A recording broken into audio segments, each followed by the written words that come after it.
How much do I sacrifice for God? This question invites deep reflection on the nature of our devotion to the Creator who has given us everything. Sacrifice for God is not about what we lose, but what we gain by aligning our hearts with His will. The Scriptures guide us in understanding what it means to sacrifice for the one who sacrificed His only begotten Son for our salvation. Romans 12:1 declares, I beseech you, therefore, brethren, by the mercies of God, that ye present your bodies a living sacrifice, holy, acceptable unto God, which is your reasonable service. This verse emphasizes that our lives, wholly surrendered to God, are a form of worship.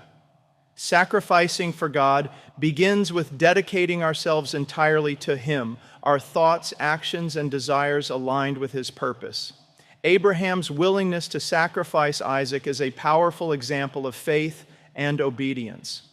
Genesis 22:2 recounts God's command, Take now thy son, thine only son Isaac, whom thou lovest, and get thee into the land of Moriah, and offer him there for a burnt offering upon one of the mountains which I will tell thee of.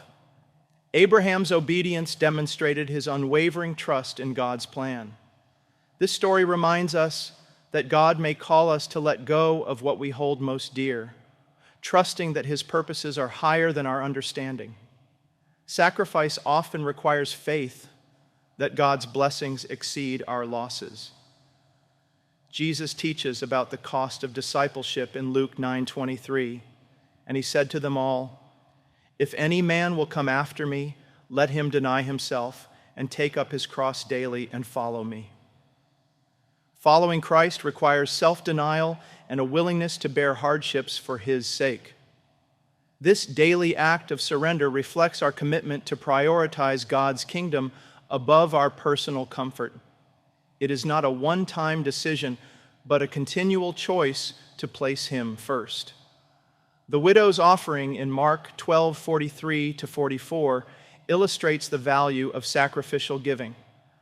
Jesus said, Verily I say unto you, that this poor widow hath cast more in than all they which have cast into the treasury. For all they did cast in of their abundance. But she of her want did cast in all that she had, even all her living.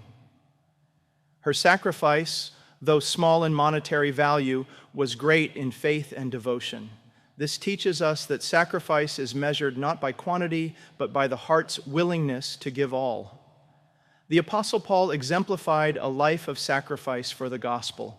In Philippians 3:8, he writes, Yea, doubtless, and I count all things but loss for the excellency of the knowledge of Christ Jesus my Lord, for whom I have suffered the loss of all things, and do count them but dung, that I may win Christ. Paul's words reflect a heart fully devoted to God, valuing his relationship with Christ above all worldly gains. True sacrifice for God stems from recognizing His surpassing worth. Jesus Himself set the ultimate example of sacrifice. John 10:11 states, I am the good shepherd. The good shepherd giveth his life for the sheep. His willingness to lay down His life for humanity reveals the depth of God's love and the standard of sacrifice He calls us to emulate. Christ's sacrifice was motivated by love, and our sacrifices should likewise flow from a heart of love and gratitude. Sacrificing for God also involves obedience to His commandments.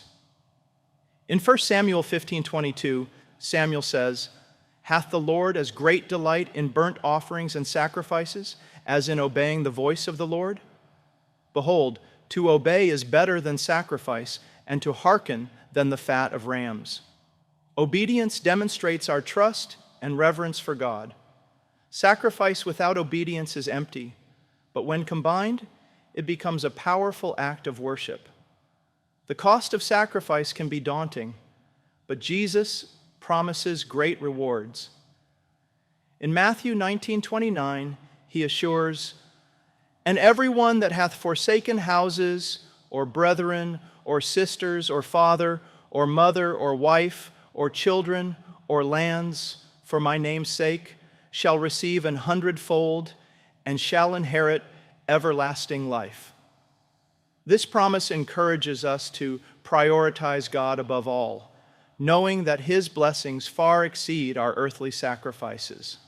Sacrifice for God is not limited to material possessions. It includes our time, talents, and energy. Colossians 3:23 reminds us, "And whatsoever ye do, do it heartily, as to the Lord, and not unto men." By dedicating our efforts to God's glory, we transform even mundane tasks into acts of worship. Sacrifice becomes a joyful expression of our love for Him.